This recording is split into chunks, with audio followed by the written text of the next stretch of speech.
Thinkin' Thursday has arrived. Bill Landis, Jeremy Birmingham. I am Austin Ward, and Ohio State's spring camp is, what has it got, 48 hours left. What are you looking at me like that for? So we went from Wondering Wednesday to Thinkin' Thursday?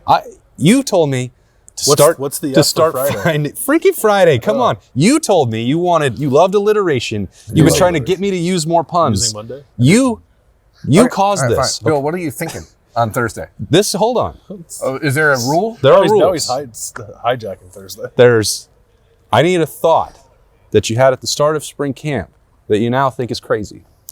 A thought that I had at the start of spring camp that was crazy? Yes. We're taking it up a notch. Man, I don't know. All right, just wrong. Wrong? I don't know. Everything was right. I didn't get it wrong. I don't. I'm trying to remember my thoughts from the start of spring. I don't know. This is not exactly. I don't like a thing that I thought like differently. Can I do that? Yes. It's different. Okay. I don't know. Sorry, we're never wrong. It's not about never being. It's I think I maybe underestimated how much of a jump Josh Simmons, could make this offseason. And I know Berm has been out there with it, so credit to you because I think you're going to be on the right side of history with that. But it's the way that Ryan Day talked about him on Wednesday, but also just like the way he talked about himself and the confidence that he exuded. Like for me, it was like never physical skill with him. Like it was some like strength in the run game, that kind of thing. But like he moves really well. He was a pretty good pass protector for Ohio State last year.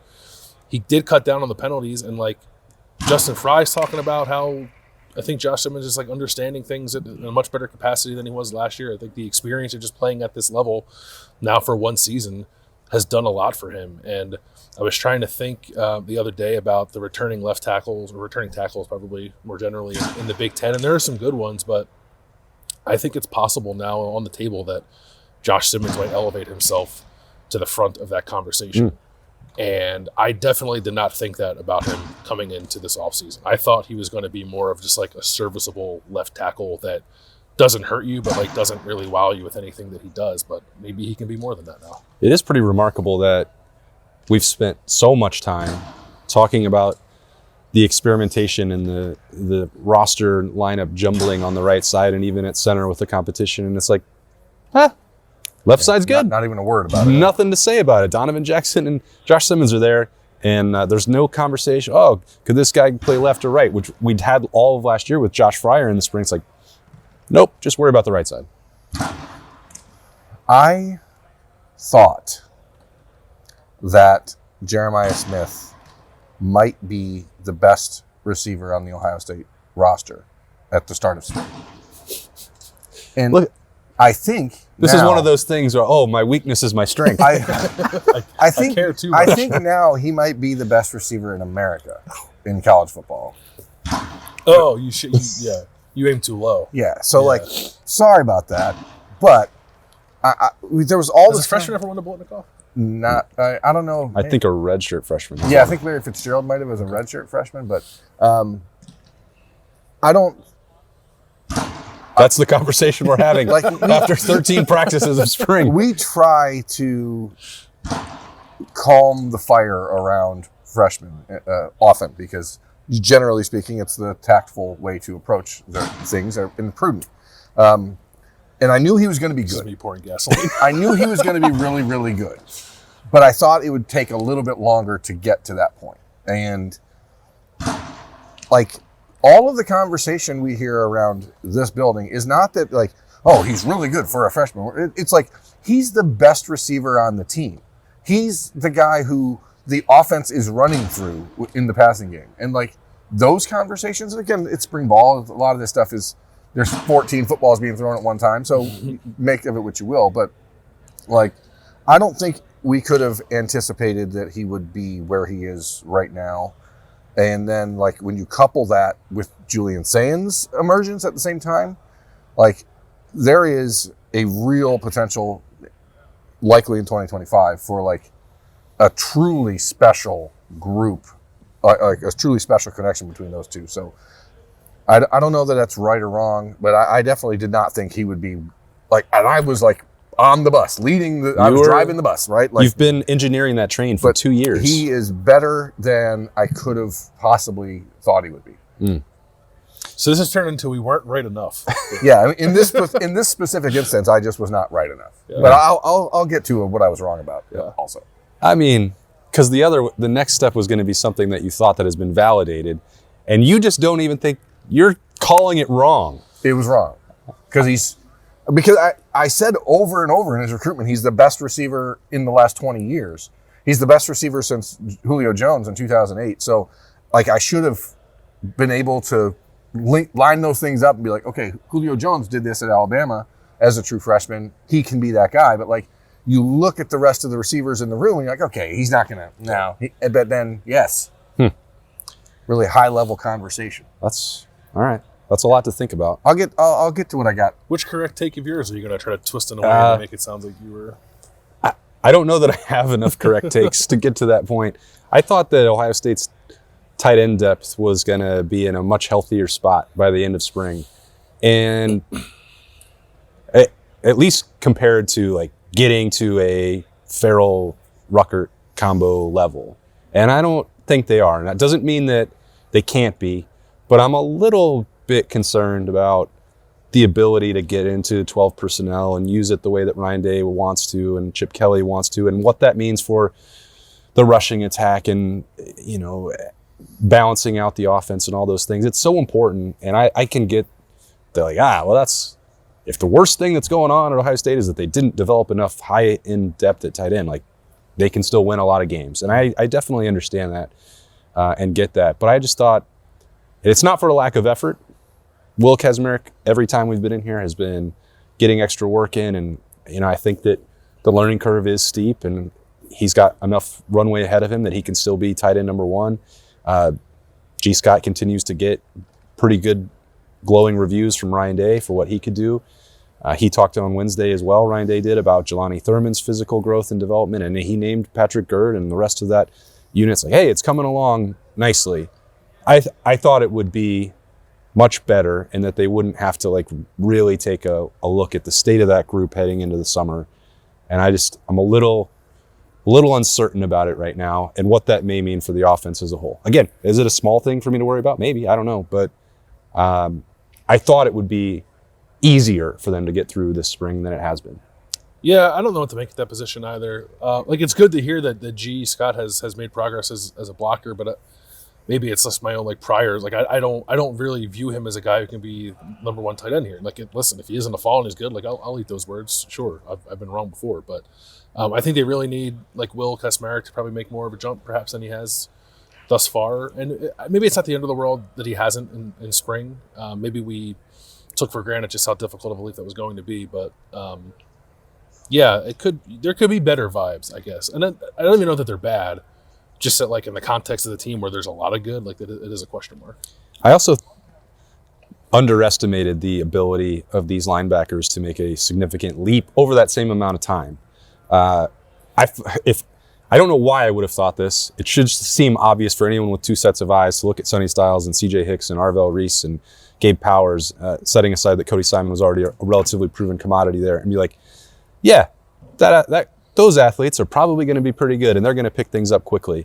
I sort of slow played that group maybe more than I should have, because now when I'm watching for the times we've got to see them in Student Appreciation Day most specifically, that's terrifying what those people can do. That was going to be my next thought. Okay, was the linebackers and how much. Then take the baton. How much they've improved over our early expectation. Because my thought was that linebacker depth was going to be a major concern for this team, not just in the spring, but moving forward. And I do not feel that way at all now. But I'll pivot off that. I thought that it would be much easier for the transfers who played a lot of football to come in here and quickly establish themselves as the guys at their position. It's happened for Caleb Downs, of course, but that's different. It has not happened for Will Kaczmarek, has not happened for Seth McLaughlin, and has not happened for Will Howard. And that is something I was wrong about. I thought that the decision to bring in those three guys in spots where there was a lot of uncertainty before for Ohio State heading into the spring, that you would just pencil them in and say, these are the starters. Let's start working toward that being the case. And whether it's because those guys came in here, that Devin Brown and Carson Hinsman and G. Scott and Jelani Thurman have had a fire lit under their butts. What, I don't know. Maybe it's just that those guys didn't understand the leap. I mean, Seth McLaughlin obviously understood the level of competition from Alabama to here, but for Kansas State and OU, maybe they weren't ready for this elevation of competition. But whatever the reason, I just don't think that those guys have made the early impact that I would have assumed they would. So I was wrong, America, and I'm sorry. You deserve better. So that's why we're going to let Bill talk now. What's something that you were right and are still right about and always will be right about? I think I'm going to be proven right that the identity of this team is going to be one like that runs the football a lot. Yeah. Which I probably am talking about too much at this point. But like Ryan Day keeps talking about the quarterback's mobility. Like I think that is, I don't think it's lip service. Like I think they are going to run the quarterback this fall. Now, if the room blows up, maybe they change that thought process. But I think you're misusing Will Howard if you don't run him some, and I think that they will. The two running backs are studs. I think running the ball probably suits this offensive line more than it does dropping back to try to pass it 40 times a game. And Chip Kelly wants to run the rock, and they were pretty good at it for most of his time at UCLA. And now they kind of have like the brain trust behind that with he and Justin Fry and now Tim Drevno being here to kind of bring that over and help enhance this offense. So I have felt more validated, I guess, throughout the spring and feel even more confident now as the spring ball is wrapping up that is very much going to be the identity of this offense. And like Jeremiah Smith is going to get his, and like he can still win the Blitnikoff as a freshman even if they're going to run the ball as much as I think they're going to. But if we have been accustomed over the last couple of years to this offense being pass first, I do not think it's going to be that way this fall. Did you feel on Wednesday any pushback from Ryan? He's talking about the quarterback run game and how like it could be about, and then you hear him at the end. Plus Justin, though, but then all of a sudden he was so hurt at the end of the year. Like, is it because they think and are confident in the depth at quarterback this year that allows that philosophy to persist? Yeah. Because I think that's always been Ryan Day's ideal philosophy, is having a quarterback that can move. But he didn't want Justin Fields to run the ball. He never wanted C.J. Stroud to run the ball. And when he talked about it on Wednesday, like, oh, this is going to be an important part of the game. And then, like, you could almost see the color leave his face. And maybe that was the allergies. But maybe it wasn't. He was battling out. Maybe it was just him going, oh, my gosh, see, Justin was destroyed by the time we played Alabama. But you know what that is, Berm? That's like... It's a man fighting against his own soul. It's the same thing as I need to give up play calling. I need an offensive coordinator I trust, but I don't want to. Yeah. Ryan Day knows that to win a national championship, your quarterback has to do something with his legs.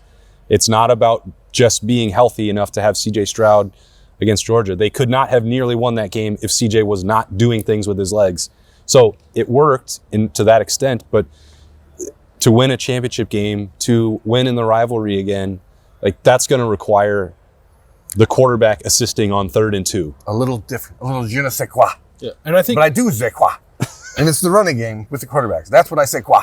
I think there will be times when you're going to have to do those things, and maybe the voice in the back of Ryan Day's head is going to tell him to not do it. But then the voice in his headset that is Chip Kelly is going to say we're running the quarterback. So two things are accomplished at the same time. Yeah. Play calling's gone, and guess what? The quarterback is going to run. Don't worry about it. Yeah. Like you don't have to order the code red anymore. That's right. I'll push. Chip Kelly is on that wall for you. Yep. Anyway, I think they're going to run the ball a lot with the quarterback specifically. That's what I anticipated by making the choice with Will Howard, with having Devin Brown here. And Julian Saint can run. Like, he's a pretty good athlete. He's I don't know that I've seen enough. I just don't know. Yeah, I mean, I'm just going off high school tape. Yeah, he's playing against high school kids. That's the difference. It's different. But those high school kids become college kids. Most of those don't. Not many in Carlsbad, California. They're going pro in something other than sports. They're going to college in something other than sports. One final thing that what I was right about before the spring, and I still feel right about now, is that safety depth is my biggest concern on this entire roster. That's good.